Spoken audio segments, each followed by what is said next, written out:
Et nous retrouvons Pierre Ourdin, qui est très bien connu maintenant sur notre antenne, et qui va nous parler de ces concours qu'il a fait là. Championnat de France à Péral-le-Château, les 8 et 9 septembre, Péral-le-Château dans le Limousin. Et ensuite, à Saint-Geniès, c'était Midi-Pyrénées, là. Hein, c'est ça, tout à fait, ouais. Voilà. Ensuite, plus tard, il nous parlera un peu le 30 septembre, là, c'est le grand jour. Ouais. C'est la finale Midi-Pyrénées, à Cancon. À Cancon, ouais, dans le 47. Et ensuite, champion de France, la finale à Brioude. Voilà. Dans le Massif central. Ouais, c'est ça. Mi-octobre. Alors, Pierre, justement, à Péral-le-Château, là, il y a eu quelques problèmes. C'est pas la moto qui a cassé. Non, la cheville, pas tout à fait, mais il y a eu un problème. Ouais, il y a eu un petit accrochage. En fait, le premier jour à Péral-le-Château, c'était vraiment très très difficile. Quand, en fait, les organisateurs avaient pas prévu qu'il fasse aussi chaud, que la terre se ravine autant. C'est-à-dire qu'on avait des ornières de plus d'un mètre dans les chemins. Donc, on avait du mal à passer, on devait sortir des motos, les lever. Donc, c'était vraiment assez difficile. Bon, je me suis quand même pas mal sorti, et puis au début du deuxième tour, je suis reparti et on roulait vraiment dans de la poussière. C'était très sec, c'est un peu de la comme du sable, c'est sous les sapins en fait, et comme il faisait très chaud, voilà, ça volait, on voyait pas trop dans quoi on roulait, c'était vraiment de la poussière. Et voilà, j'ai pas vu une souche qui était sous de la poussière, j'ai tapé, je suis tombé et voilà, j'ai la cheville qui m'a dit stop. Là, je me suis tordu un peu la cheville, donc bon, je savais pas trop ce que j'allais pouvoir faire. Puis bon, j'ai préféré arrêter pour la journée parce que vu les conditions de course qui étaient vraiment très difficiles, j'allais avoir du mal à pousser avec la cheville. Donc j'ai préféré être un peu plus raisonnable parce que j'avais aussi les courses du championnat Midi-Pyrénées derrière. Comme je joue rien au championnat de France, bon, j'ai dit bon, on verra demain comment ça se passe. Et donc avec ça, je suis tombé sur quelqu'un qui manipule un peu. Donc il m'a regardé la cheville, bon, il a vu qu'il y avait pas grand-chose, il m'a remis un ou deux nerfs en place qui étaient déplacés, il m'a dit il y a une petite entorse, et puis avec un strap ça devrait le faire pour demain. Donc le lendemain c'est reparti. Et le lendemain c'est reparti, j'ai glacé toute la nuit, et puis le lendemain j'ai bien strappé la cheville, j'ai bien serré la botte, et puis j'ai fait en plus mes meilleures positions de toute la saison au championnat de France. Alors est-ce qu'il faut avoir une blessure légère pour arriver à faire un bon résultat? Non, je pense pas. C'est parce qu'en fait, il y a eu beaucoup d'abandons le premier jour, parce qu'en fait, il y a énormément de personnes qui ont cassé les moteurs. Dû à la poussière. Hein. Dû à la poussière, voilà. Une poussière très fine qui passait à travers les filtres, et il y a énormément eu de casse-moteurs. Donc c'est vrai que bon, le lendemain, il y avait beaucoup moins de monde à l'appel, mais bon, c'était quand même, je suis quand même content de rentrer dans les 30 premiers dans ma catégorie. Et ce problème de fourche est terminé, c'est réglé? C'est en partie réglé, ouais. On commence à trouver le bon bout. Là, je me sens bien sur la moto. Voilà. Maintenant, on affine les réglages, mais là, on est bien. Là, je me sens bien maintenant. Alors pour le terrain, un terrain trop sec ou un terrain trop humide, hein, quel est le... Moi, je préfère le terrain plus humide. Là, c'est vrai que c'était des conditions. J'avais jamais vu ça, quoi. Des ornières de plus d'un mètre sur un terrain sec. C'est vrai que quand c'est mouillé, on s'attend à avoir des ornières.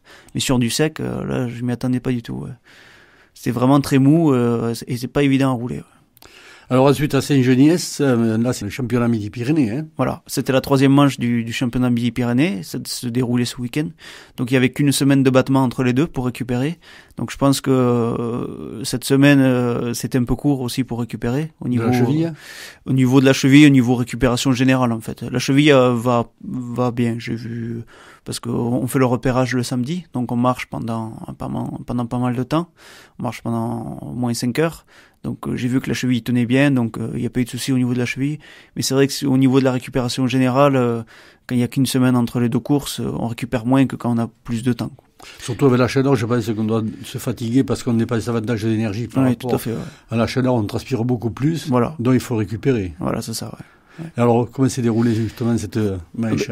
C'est génial, c'était une très belle course. Ils avaient refait tout le parcours, donc c'est quelque chose qu'on connaissait d'habitude, mais là ils ont refait vraiment tout le parcours avec des spéciales améliorées. Il y avait des sauts un peu partout, donc c'était assez sympa. Je me suis pas mal débrouillé, mais c'était très sec aussi. Bon, là il y avait pas d'ornière profonde, ça allait.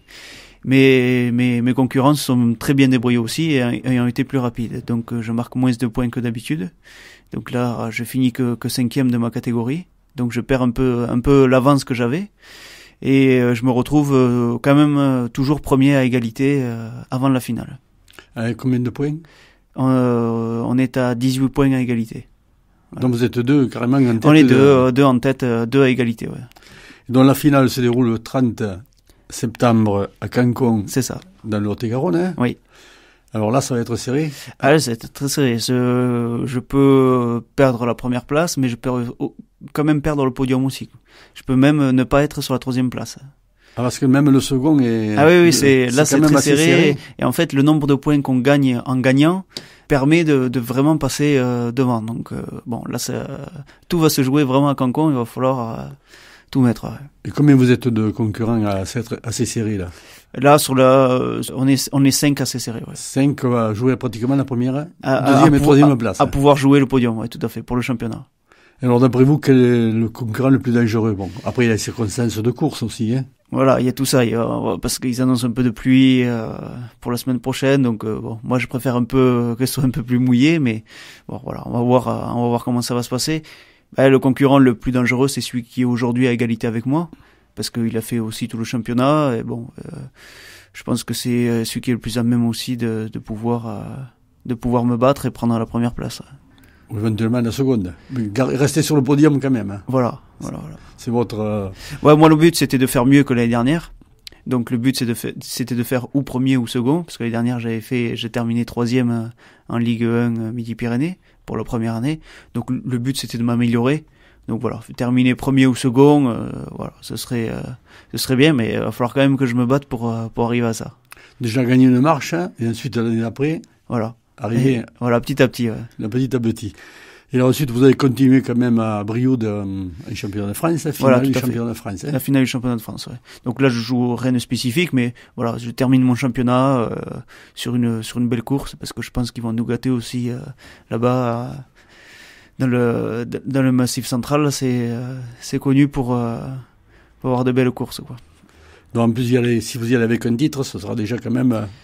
Oui, je serai plus relâché, c'est sûr. Je roulerai là plus pour le plaisir. C'est vrai qu'on n'a pas l'appréhension de se blesser par rapport aux courses du championnat où on joue plus le titre. Bon, je serai plus relâché. C'est vrai que je roulerai là vraiment pour le plaisir, quoi. Ce sera pour moi. La dernière compétition ensuite, hein. Voilà, oui, tout à fait, ouais. Et qui va se dérouler la dernière à Brioude, elle se déroule le 13 et 14. 13 et 14 octobre. C'est ça. Et ensuite, la saison terminée? Saison terminée, ouais. Ça va faire du bien, une belle pause.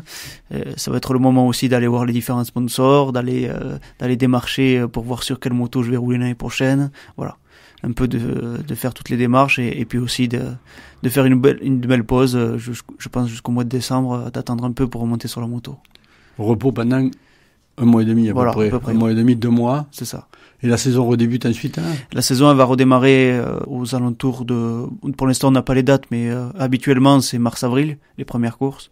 Donc voilà, on remonte sur la moto à peu près en décembre et puis on recommence le physique. Voilà, on se laisse 3-4 mois pour se préparer physiquement pour la saison.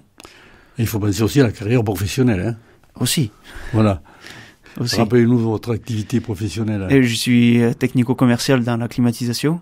Donc c'est vrai qu'à côté de ça, j'ai un travail et donc il faut allier les deux. Est-ce que votre patron est quand même assez cool pour vous, pour les entraînements, quand il vous arrive quelques problèmes, hein, c'est pas... En fait, ils sont assez conciliants sur le fait que je puisse prendre mes congés quand je veux tout le long de l'année pour les courses et pas forcément en prendre comme tout le monde l'été 3 semaines ou 4 semaines comme les gens partent habituellement. Voilà, moi je prends petit à petit tout au long de la saison pour pouvoir mieux appréhender les courses, partir avant, être serein et pas être dans le stress à arriver au dernier moment. C'est vrai que vous, en tant que commercial, ce qui vous demandent après, eux, c'est les retombées commerciales. Voilà, tout à fait, voilà. C'est des chiffres d'affaires. Ouais. Donc, je vous remercie, Pierre, et on se retrouve ensuite après Brioude.